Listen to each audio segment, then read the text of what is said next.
Good day, ladies and gentlemen, and welcome to today's webcast entitled PRIMEChat, Better Insights, Better PR-ROI.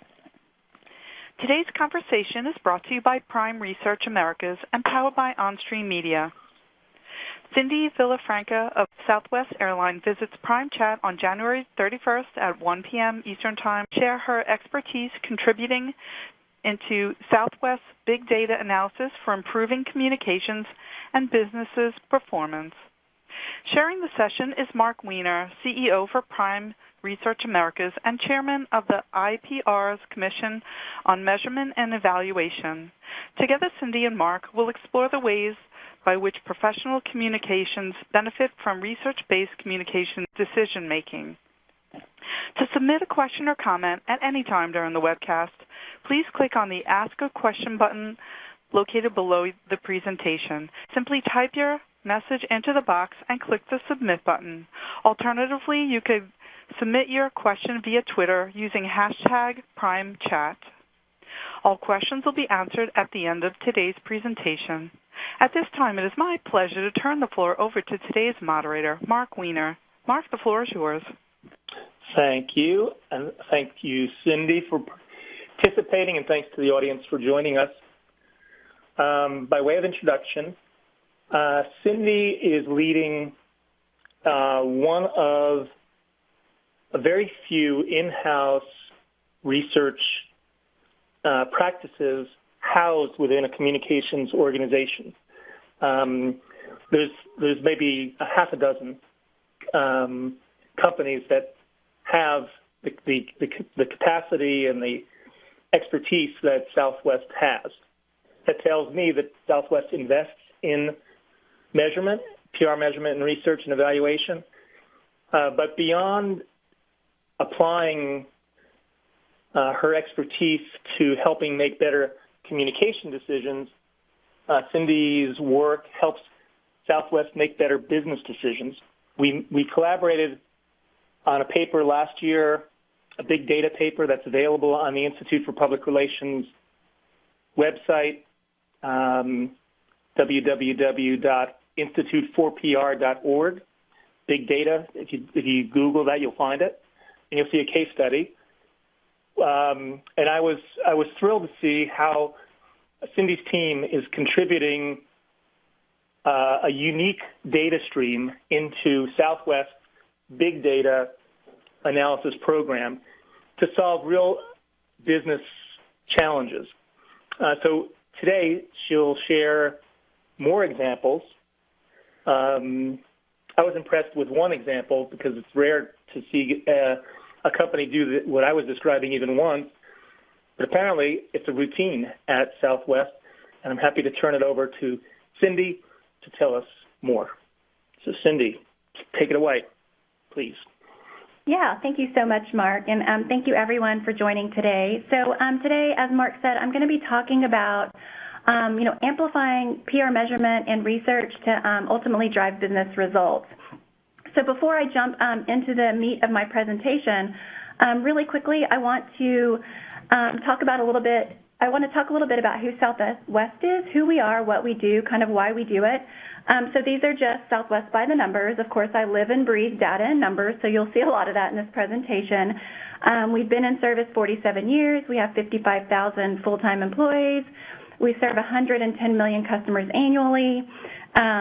We have the largest Boeing aircraft. We have the largest fleet of Boeing aircraft in the world, and we just recently put a new aircraft, the 737 MAX, into operation. So we're very proud of a lot of the things we do here at Southwest, and you can see some other tidbits of information here. So while that's a look at the company, I want to also give you a quick look at our communications and outreach department. This shows you that our communications channel strategy and network is very vast. This is not only our channels, but our audiences, and this is strictly from a communications department perspective. This does not include things that our marketing team is doing, from advertising to direct email, direct mail. These are by the numbers from our proactive communication efforts. Doesn't mean marketing doesn't engage with our Facebook fans, that kind of thing, but this just gives you an idea that we have a lot of information and data to analyze here at Southwest. So let's go ahead and take a look at what we're going to talk about today. So measuring your communication efforts, obviously, to help drive business results and impact. Everything I'm presenting today is going to be from a Southwest Airlines perspective, so not all of it will be applicable to your business or may apply to your team. However, I hope there are some nuggets of information or some things that you can glean from this presentation that you can take back to your business or take back to your leadership. So much of what I'm going to focus on today will be around recent crisis incidents or other things that impacted the airline industry and specifically Southwest as a business. They're all very different from each other, but they're all alike in the fact that we took communications data and communications PR research and we used it either on its own or paired with data from the business to help us make quick decisions, to better understand and navigate an unexpected situation, or ultimately, which is what this is about, to make informed business decisions for the company that helped really drive the strategy. So let's get started. So what I'm going to do is I've broken down the information into 3 case studies that I'm going to present today. And this first case study is around a recent technology glitch that our company had that was impacting our A-list and our A-list preferred customers. For those of you who maybe haven't flown Southwest or don't know much about our business, these are our frequent flyers. That means they're a very important audience for us. They've flown us enough that they have status with our airline. And so just to give you a little bit of background, these customers, as when you're A-list or A-list preferred, part of the perk is that you receive automatic check-in for a flight. And if you've ever flown Southwest, you know that one of our differentiating qualities is that we do not assign seats on our airplane. It's really all about boarding position, which is why automatic check-in is considered a perk for this group, for this tier customer. So for some reason, in last August, this automatic check-in for these specific customers stopped working, and they were not being automatically checked in. And they would not realize that they were not checked in because they were so used to it until they got to the airport. And then by the time they got to the airport, they would receive a very bad boarding position. So you can see on the slide, we had people tweeting about it. They got C60, which, again, if you've flown Southwest, we board A, B, and C group. So if you're in C group, you're getting on the plane fairly late, and you're going to get that dreaded middle seat. So we got alerted to this early one weekend through our listening center, and our listening center is a group of employees who monitor social media conversation at all hours and report out on anything happening. And at first, to be honest, the impact was not that huge, and issues of this type are usually resolved pretty quickly. If it's a technical issue, our team jumps on it and they resolve it. We had moved to a new reservation system, and so the fix didn't happen as quickly as we had hoped for.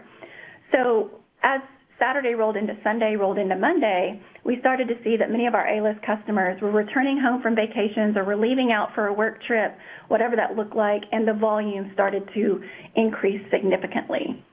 So by Monday morning, it was a pretty big issue for Southwest, not only because it was ongoing, but again, you have to remember this was impacting, it was having a negative impact on some pretty valuable customers. So at this point, social media conversation and news media mentions were starting to really pick up speed, which was our first look at metrics where we started to pay attention and say, okay, let's start looking at this situation and find out what's going on. So what we do here in this role is, so in my role in these situations, I jump in and I start analyzing the data immediately. I want to provide quick, consistent readouts and on sentiment, volumes, what are people saying? We look at comments on news articles, on message boards, and we just want to find out really quickly and holistically what's happening. So if you look at what's on the slide, these are just 2 of the reports that we provide to our team and to our executives on the situation, and they are very text-heavy, and that's how they're designed. That's because we want to provide that human analysis, that insight, and those comparisons that make these reports useful to our leaders and executives to help make decisions. They're not, the reporting that we're doing on this kind of crisis is not meant to be for presentations. It's really meant to be informational. And in this case, these reports were used by our marketing leadership team to keep a pulse on the situation. They wanted to know, to see how customers felt right then. Should we wait to do any kind of post-flight surveys for these customers? Do we need to analyze how they feel in this situation? The volume and sentiment on these reports were also used by the team to help determine when and if a goodwill gesture should be offered to the impacted customers and what that goodwill gesture should look like. These reports were sent via email, so they were pretty quick and pretty informational. And I will say that this kind of data mining and research is probably the most basic and common type of reporting we do. It's very consistent. It's very in the moment. This is not something where we would use this to provide our most in-depth analysis. It's really just a quick glimpse. As we look at case study number 2, so this is more of an internal crisis that Southwest faced last year, and it's really about looking at the big picture the data can tell.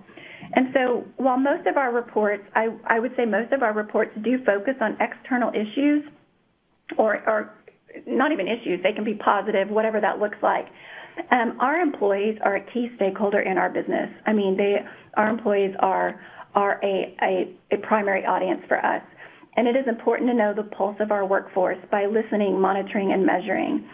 And in this case, our reporting helped our senior leaders better manage and understand what was happening internally. And I'm going to dive deeper into this. So you'll see that it was less about making those quick decisions in the last case study, and it was really more about the perception and if we needed to change perception.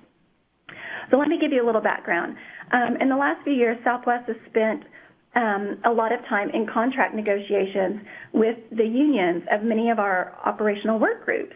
And we had a pretty catastrophic technology outage take place in the summer of 2016 that grounded our flights for days and impacted thousands of customers and thousands of employees.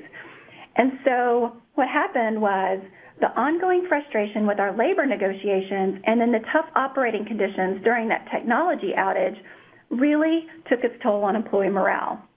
And it got to the point, you can see, where at one point some of the unions were calling for our CEO and other executives to step down.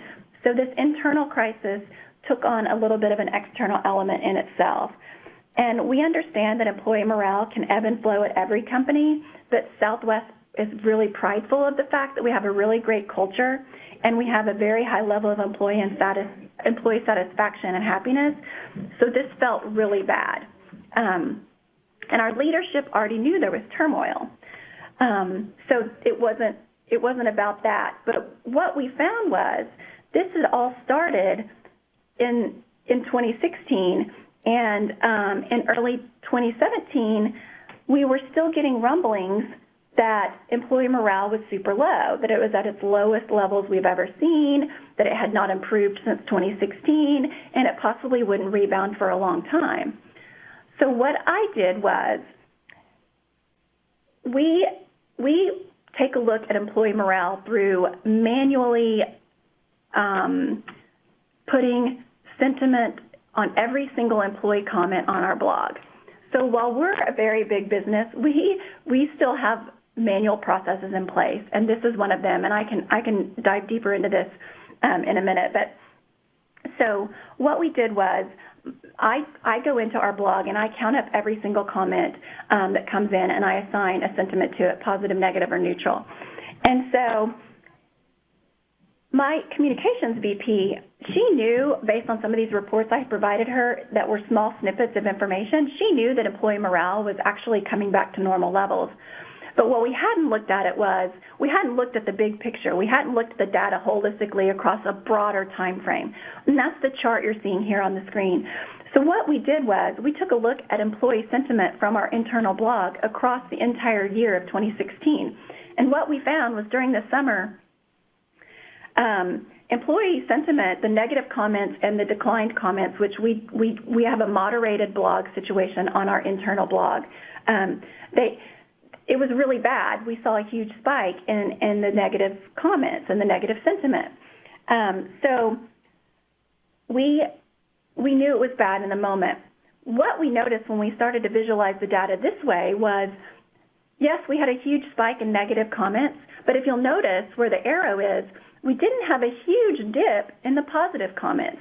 So then we did a little bit more research and found that there were employees commenting on our blog posts that had never commented before.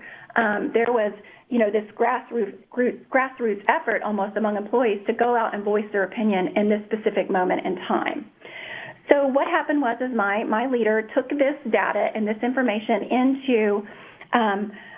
into her meetings and allowed all executives to see the broader picture, which was it was really bad during the summer months, but if you look at this graph, you'll see that actually employee morale rebounded in the September-October timeframe. And as a matter of fact, by the end of 2016, our positive comments were fairly high.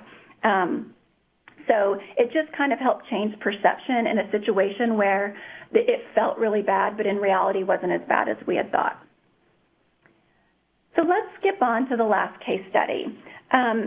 This is a crisis that truly redefined the airline industry, and in terms of reputation, it changed our benchmarks, and it really just, I can't even say it again, it really changed everything about our industry. So it changed the meaning of viral for us. And the thing about this is when it started, Southwest really had nothing to do with it. Unfortunately, I'm talking about the United Airlines incident where the passenger was dragged off an overbooked flight and forcibly removed from the plane. It happened in April of last year. It went viral very quickly. It resulted in more than 50,000 news mentions and 1 million social media posts for our industry. And nearly 600,000 of those alone were for United. So you can imagine the vast amount of data that we were looking at. And as this unfolded, it was not ultimately about Southwest. We wanted to keep our eye on it because it was impacting our industry, and it was growing to epic proportions. And it just, as with any industry, you always want to pay attention to what's going on. So, as it unfolded, Southwest did not insert ourselves in the conversation at all. However, we were inserted in the conversation by a very creative person who decided to come up with a ad that said, Southwest, we beat the competition, not you. We had nothing to do with that, but it was getting shared across all kinds of channels in the social space. It was getting picked up by media who was asking if that was us, and it was just all of a sudden we are now part of this story when we were not part of that story in the beginning. We fielded numerous media inquiries, again, on this one piece of made-up artwork. So now also, too, another element to the overbooking story was that a few weeks prior to the United incident, the 2016 industry-wide overbooking stats had come out relatively quiet and had flown under the radar and had not generated very much coverage. That was good for Southwest because that report showed that Southwest actually had the highest overbooking rate of any other airline, literally 2 times that of United. And all of a sudden, we are now part of the conversation because that report was now being brought to light again because it had just come out. So we were a big focus of the second wave of news media and social media stories around this crisis. That, again, didn't even start out as a Southwest crisis. So ourselves, along with many other airlines, we faced a lot of criticism around overbooking. In fact, executives from all major airlines had to testify in front of Congress regarding overbooking policies. So let's be realistic. This was no longer a United crisis at all. It was an everybody crisis. So if you look at this chart, what I'm showing you here is just the volume and decline in sentiment that Southwest saw in the 2 weeks following the United incident. So this is just a comparative look at 2 weeks before the incident and 2 weeks following the incident. Our news media mentions grew nearly 200%. Our social media mentions grew 500%. Southwest and the mention of overbooking grew a phenomenal 12,000%. Strong increase in negative sentiment. Again, this had become a reputational risk for us, just as much as it had for United, who was actually involved in the incident. So in terms of the communication, measurement, and reporting that happened during this period, it was very fast-paced, it was very high level, and there was just no way to dive into all the volumes we were seeing. They were so large and they were so overwhelming. So what happened was, the story continued to evolve. We provided initial reports of the incident. We were mining as much data as we could. It just kept going and going. So we provided weekly reports. We provided coverage reports, volume, sentiment analysis, anything we could do, we were providing it to our senior leaders and our executive leadership as well. And as this unfolded, it became very clear to all of us that this could have happened to anyone. It happened on a United plane. It could have happened to anyone. And ultimately, this became a larger conversation among our executive team and other teams that provided data around this on how ending overbooking would impact our revenue, impact our flight loads, what was the communications data showing from a reputation/sentiment standpoint. And so, of course, we decided to end overbooking on Southwest. We made that judgment call from a business decision to say, everything that happened in this situation, we need to end overbooking, and that's what we did. In this incident, it was very hard to assign a quantifiable value to reputation, but interestingly enough, in this case, you might recall that United stock dipped $1.4 billion the day after this incident went viral. And so that's a very real number to our reputation, and that's where that data helped drive us to make the decision to end overbooking. So the data that communications and PR and the research we did, it was married with other data throughout the business to help our executives come to this decision. I have no doubt that the thought to permanently end overbooking on Southwest would have come. That decision wasn't made just because of the data we provided, but it was the whole holistic picture of our data married with other data. How would this impact revenue? What would it do? So, and months later, the decision to end overbooking showed up again in the news media when the DOT announced that forced passenger bumping had nearly diminished in the airline industry. So again, it just continued to unfold. Win-win. This was very positive coverage for us because we had decided to end overbooking. So really quickly, let me talk about why all the case studies I talked about are very valuable and in the moment, and they focus on enabling our executives to stay abreast of changing situations and empowering our business to act more quickly and analyze situations. We also, often after a situation, we go back and apply this data in a holistic way. So what I'm saying here is that we track this information over time because it helps us really understand how bad is something really. It helps us to answer, is it even a crisis? So what we do, I keep a running spreadsheet of volumes of mentions for everything that happens in our business. It goes back years. And we can say, this was really bad. Does this feel bad? Is it bad? What do these volumes look like? So it's our own benchmark for ourselves.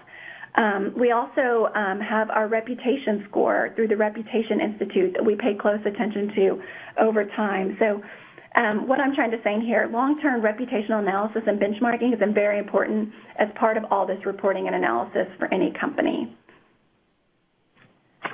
So no presentation would be complete without going home with some key takeaways. The one thing I've showed you a ton of data and information, and I've given you some insight into how we use PR results to influence business impact at Southwest. There is a lot more that goes into this, and I hope you have some questions, and I hope we can answer some of those questions. But the one thing I can't stress enough is that human analysis and the human element to measurement is a must. I'm not saying that because it's job security, which it is, but I don't really feel like there is any tool or database that does it perfectly, especially when the volumes are so large that the sentiment could be skewed or the conversation could be skewed. So I think human analysis is a must. And then data for the sake of data isn't very useful. So I always like to tell a story with the data. Make it visual, make it impactful, make it insightful. A good data story can separate the perception from the reality. And if you're trying to build a case for why communications is important to your business, quite frankly, give them data during a crisis that helps them make an informed decision. And bottom line, if they can make an informed decision based on data, then it's probably going to come out pretty well.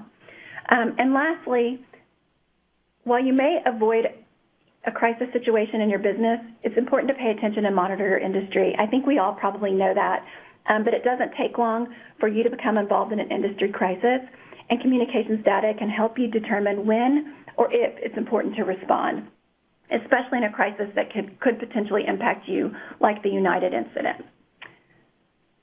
So that's it for me. I went through that very quickly, so I hope we have some questions. Thank you again, and Mark, I'll turn it back over to you. Okay, thank you, Cindy. Great. And I invite everybody to submit your questions via the portal.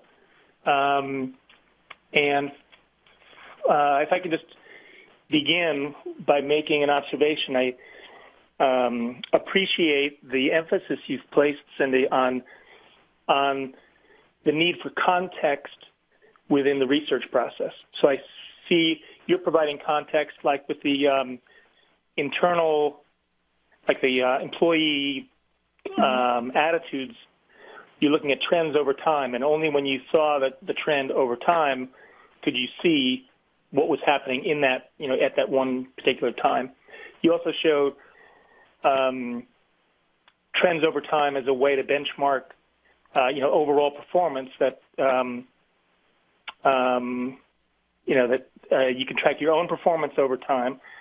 You look at industry trends, so not just tracking Southwest, and not even just select competitors, but the industry overall. And based on what happened, you might be also tracking regulatory issues that affect the airline industry. So it's broad-based, and so you're bringing an extra level of understanding for those people who receive these reports. You're also comparing your media analysis, social and traditional media, as you've shown here, with other data streams for communication and reputation, like the Reputation Institute, who use surveys as their measurement instrument.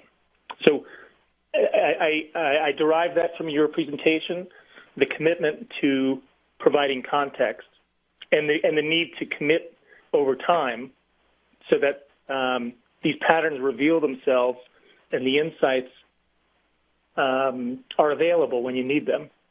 Without the larger context, it might have been harder to see what was really happening with employees if Southwest had not made the commitment, a year ago or 5 years ago to understand what was happening in that moment.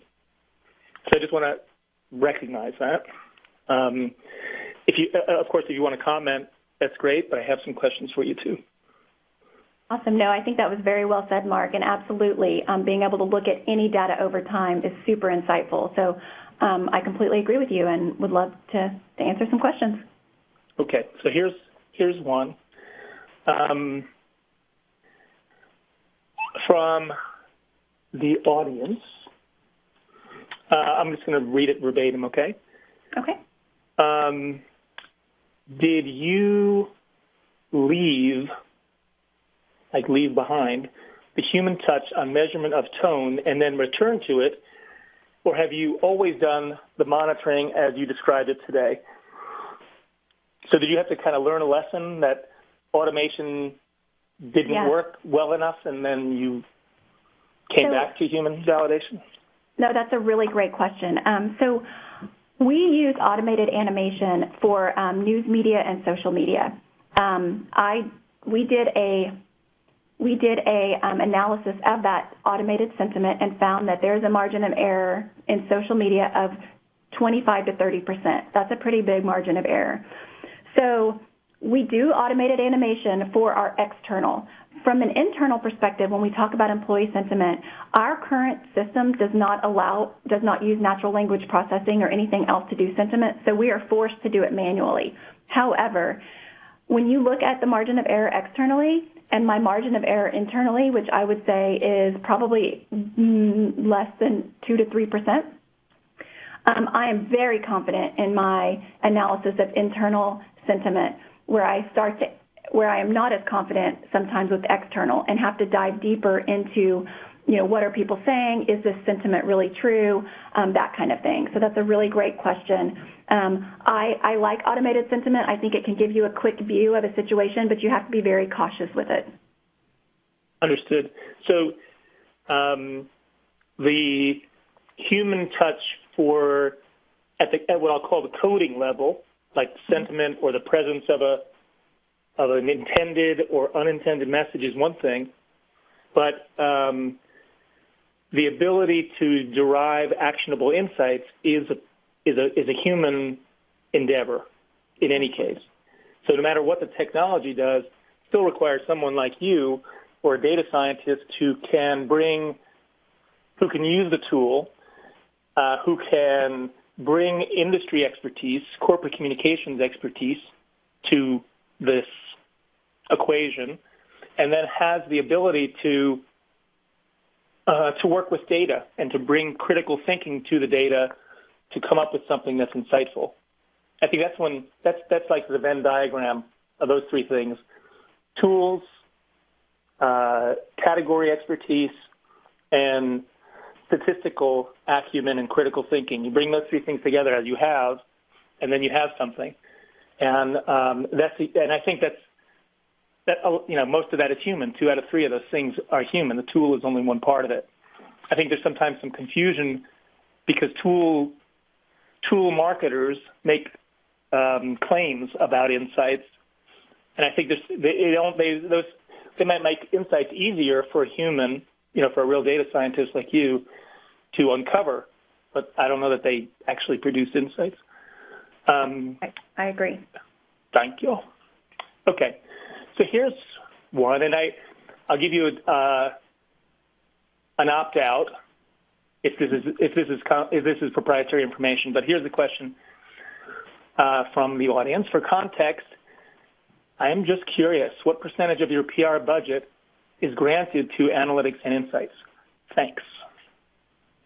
Yeah, Vendor, that's a great question, and I'll answer this the best I can.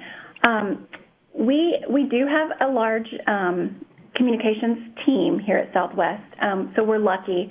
We have 2 full-time dedicated measurement and data people, for lack of a better word, data scientists that are in communications, myself and one other.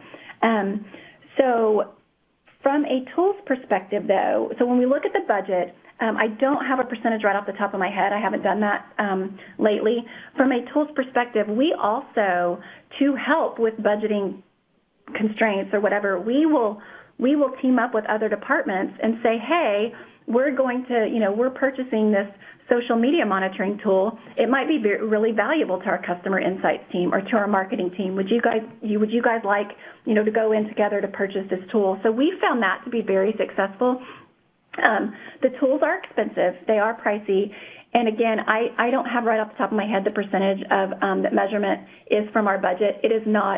It's definitely not the largest. It's a very small slice of the pie.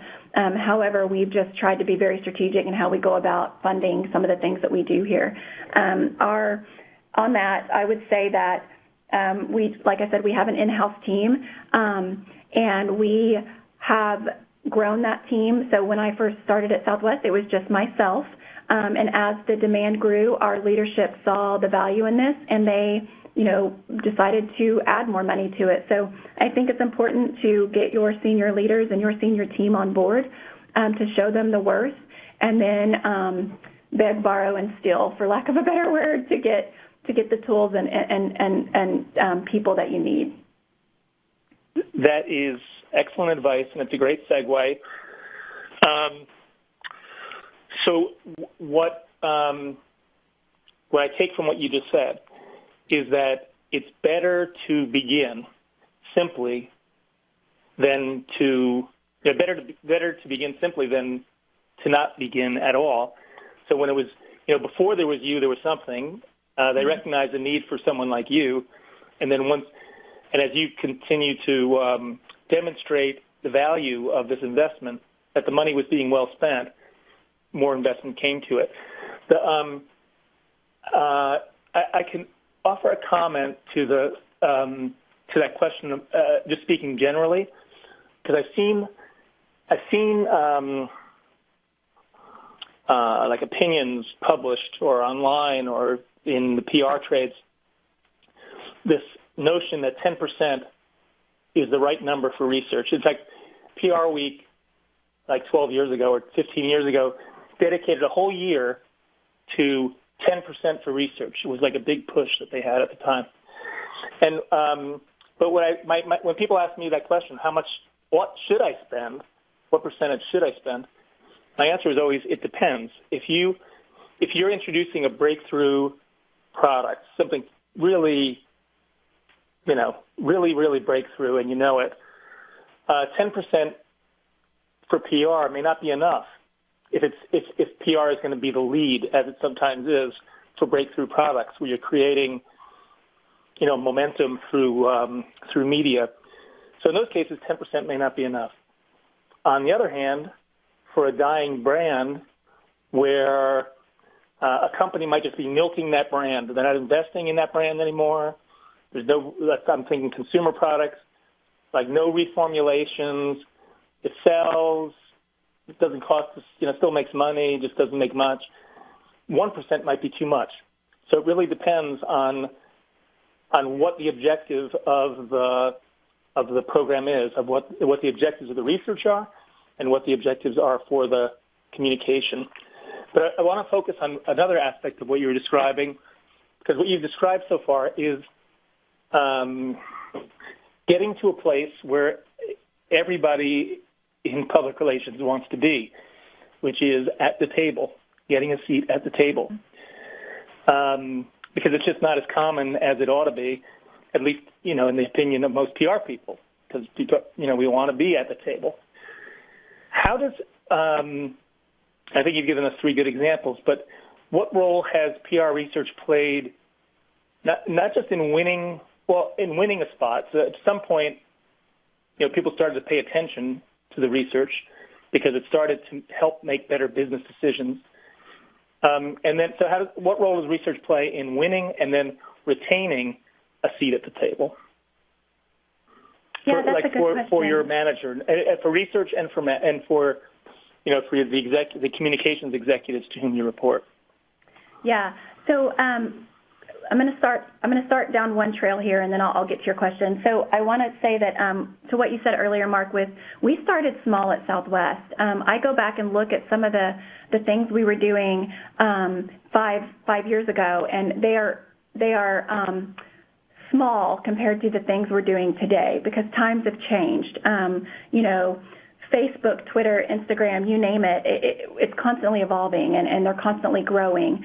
And so I think as the communications channel strategy and how we communicate grows, I think that has helped get us a seat at the table. And I say that because what happens is it's the way of the world. So everyone's going on to Twitter to voice their opinions or to talk about Southwest or whatever that looks like. And communications was the one at Southwest, in our business, communications was the one that had access to that channel, so to speak. We were the ones who had the analytics. And so what I did was I was very, what's the right word? I would say almost annoying.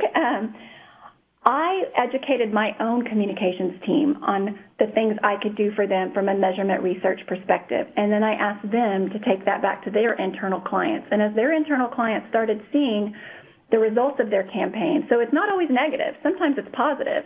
Or they started seeing that, we were getting 20% of all airline industry conversation on any given day was about Southwest. Well, what were people saying about us? They wanted more insights. The more little nuggets that I gave them, the more they thrived for that information. And so what I did was, as I educated my own team, I was getting, it was kind of, filtering out to other parts of the business, and they started to see what communications had to offer and what we could bring to the table. One of the things that, one of the projects I've worked on for a long time was we do a very large sale every year in the summer, in the spring, and the fall. And I was providing them information to my internal team. I was saying, look how great this sale is doing, and they started funneling that to other members of the business, and then I started getting inviting to those meetings to provide that insight. So I would say, depending upon how your business is structured, it's almost like have your team be your advocates, go to their internal clients, present that information. But again, it depends on your business. If you can show them value in whatever way that is, however that looks for your business, that will bring you to the table, I believe. Excellent, thank you. Now, one of what you were describing in your case studies is really rare in my experience. I've been doing this for 30 years, and the fact that you're doing it so routinely is even rarer, that you're making these connections. So you've described your interaction within the communications team and how you enable them and yourself to interact with, like, the C-suite when it comes to these big decisions. Can you describe a typical interaction that you have with other research groups within Southwest? So, because you're bringing data, to one another. You're integrating data from what I've seen and what you showed today. How does that go? And where does that process begin, I wonder? Yeah, so really great questions. I oftentimes am interacting with our customer insights team a lot because we have access to Reputation Institute data, which, as you mentioned, is done by surveys. Well, our customer insights team is also surveying our customers, and after they take a flight, they'll send out a survey, and it'll ultimately end up with our NPS, our Net Promoter Score. I love to take a look at various data points that we are collecting through customer insights with reputation, or various data points from NPS with, what does our media quality look like? So I often just do it myself. I'll say, hey, we should go talk to this team, or we should go talk to this team to make some correlations, to make sure things look the same. We also are lucky at Southwest that my leader, Linda Rutherford, she lives and breathes measurement. She gets it. She's an advocate for it. She is smart about it. I can't say enough great things. So when she is sitting in meetings, she is also an advocate for me and my colleague, and will say, oh my gosh, they can provide this information, or they have this information, or they know this, or she will do, it's a two-way street. So she'll tell people about us, but then also, too, she'll funnel information to us and say, oh, you should go talk to this person, or did you know that we have a whole data science team, and if not, you should be a part of it. So I feel like it's going to sound super elementary and maybe even over-repeated, but I feel like it's making sure your executive and your managers and your leaders get measurement, they understand what it is you do, they are educated about it, and that they're also being an advocate for you. And good advice. Was there another part to that question, Mark? I'm sorry. Yes, you did. And it's a reminder, I think, to everybody that, well, I was going to say it's a reminder that there's a need to reinforce the need for research. And in a way, you're constantly selling the concept. And I have to believe, given the case studies you have and the number of case studies you have, that the selling gets easier and easier once you have these cases that show these kinds of results. So success breeds. It almost does it itself. Mm-hmm. And I suppose also it starts to sell itself, but I think also I think it might incite curiosity. Like, what more can it do?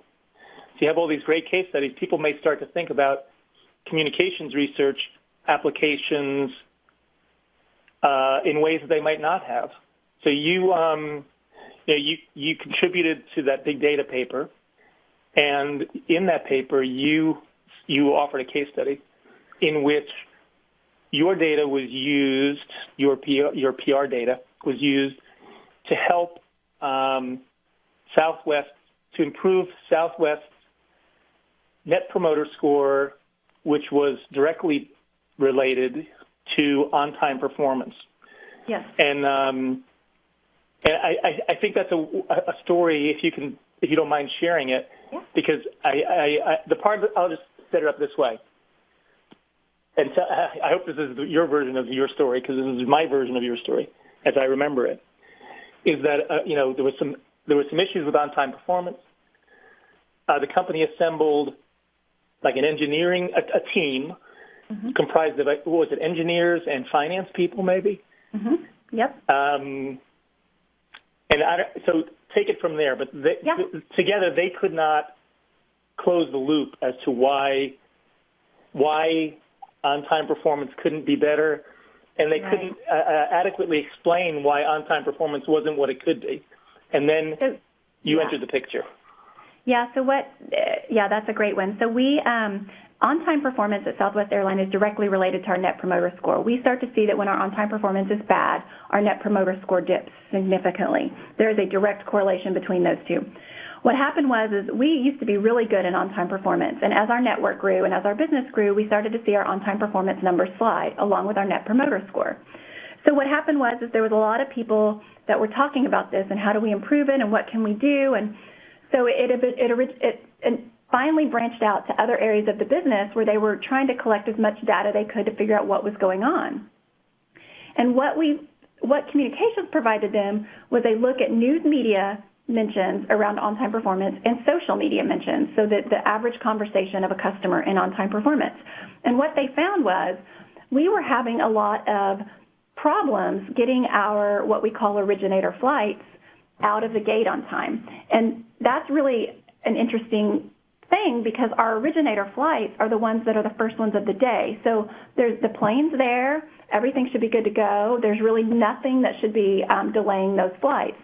So what we were seeing is social conversation of people saying, the plane's here, we're sitting here, our flight's delayed, there's no weather, what's going on? So we provided that insight to them.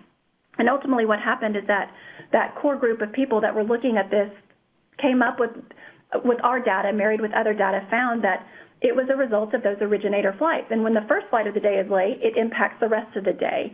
And so they started a program to get those originator flights out of the gate on time, and it ultimately, our on-time performance improved. And so that was just a very small nugget of information that communications provided, but it offered them insight that they didn't have before.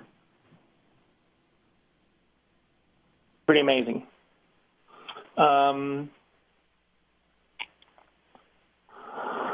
So if you had a single piece of advice to somebody who's just getting started, what would you suggest?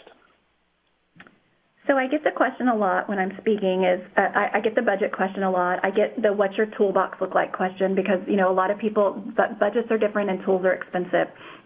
My advice would be if you're in this space already, educate as many people as you can about why measurement and analytics and research is important, specifically from PR communications. If you're not in this space or you're really struggling to get in this space, there's a lot of free tools out there. I still rely on, as elementary as it sounds, I rely on Google Alerts to really let me know when something's starting to bubble up. I have them come in as they happen. They're reliable. The other thing I would say is in social media, most of the platforms these days have really great analytics as part of the platform. We use Facebook Analytics. We use Twitter Analytics. So I find it interesting when people tell me that they don't have the tools because I think the tools are out there. Where I think there's the bigger problem is the bandwidth or the manpower. And I just said it, human analysis is a must. I understand that not everyone has that, but even a small amount of time dedicated to it, maybe you start with an hour, whatever your job would allow or your coworkers' jobs would allow. Maybe you start small and then build from there. It's just like with anything else. If you don't find importance in it and dedicate resources to it, it probably won't get done. Well said. Well said. Wonderful. Well, somebody asked a question. You actually answered it in your own organic way in answering my question. The question is, if we wanted to find out the companies who offer these tools, what should we search for online? So you mentioned Google. Just Google Alerts is one way to. What would you suggest? Yeah, so we have a whole suite of tools. I say this a lot too. So if anyone has heard me speak before, I have yet to find one tool that does it all. So we have a media monitoring tool. We have a social media monitoring tool. We have a tool that monitors our internal. When I say monitors, it basically is one that just does page views, all that kind of thing. There is a plethora of tools out there. I would recommend knowing what it is you want to accomplish before you go out searching for tools, or you will be overwhelmed. So in other words, sit down, come up with what your measurement strategy is. We want to know what's happening in social versus what's happening, or in addition to what's happening in news media, and then go after a tool that will do that. Also, understand the metrics that you want to bring in. There's vanity metrics, which people, I feel like, often get pushed to the side, but I think they're important in the sense that they offer you the benchmarks sometimes that you need, the volumes, but then it's the insights and what can you glean from a tool, especially if you don't have a dedicated person, then you may want to look at a tool that has the capabilities to give you some of these insights more, quote, automated than another tool. So I think it's really talking through what your measurement strategy, your research strategy is before you start talking to vendors, because I think that vendors will sell you more than you need potentially, or less than you need. So, well, if I can offer this up,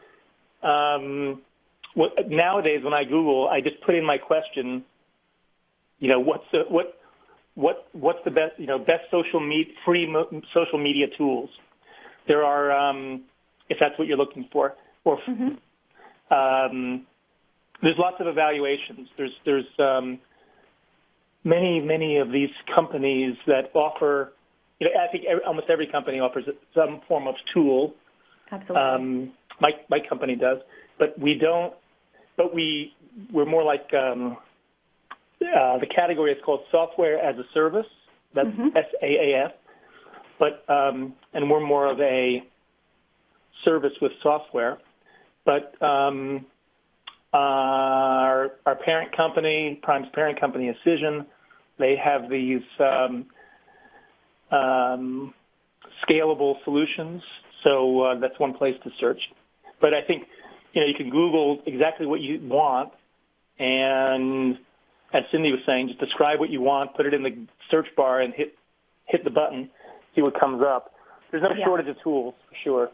And there's no shortage of tools, and I could recommend a vendor, I could recommend a tool, but it's really what is beneficial for your business and what is going to help you draw the insights and get the information you need for your executives, your team, your programs, whatever that looks like.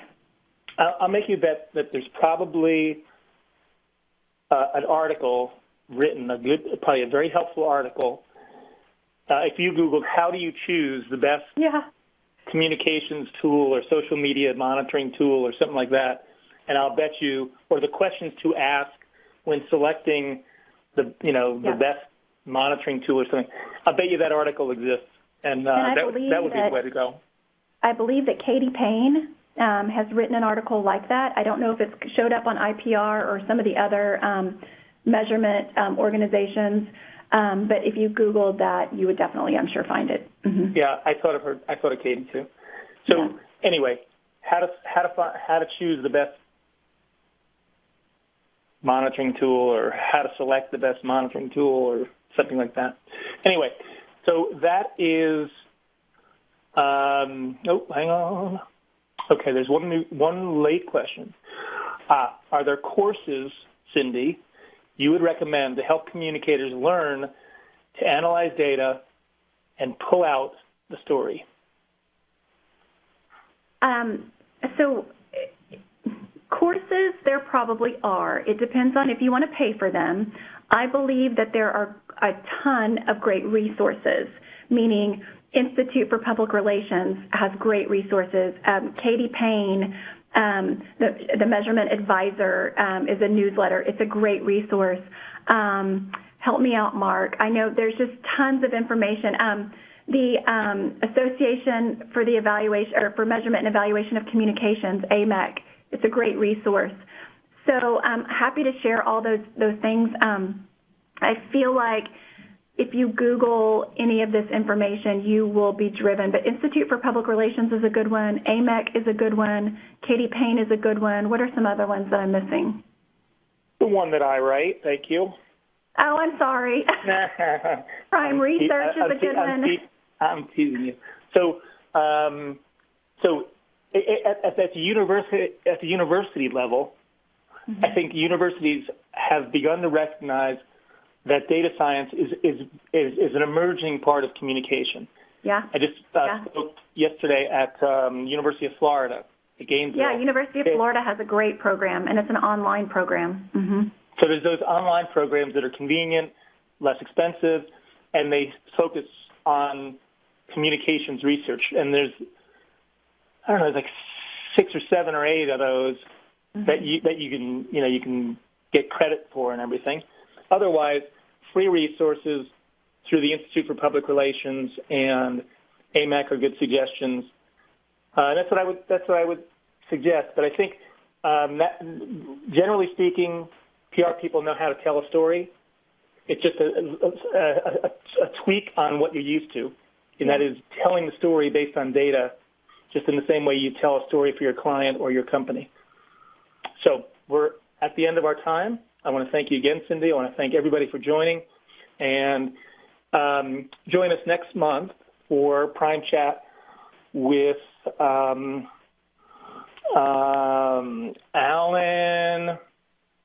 well, a guest speaker, whose name just Alan Kelly. Always controversial, provocative, but interesting too.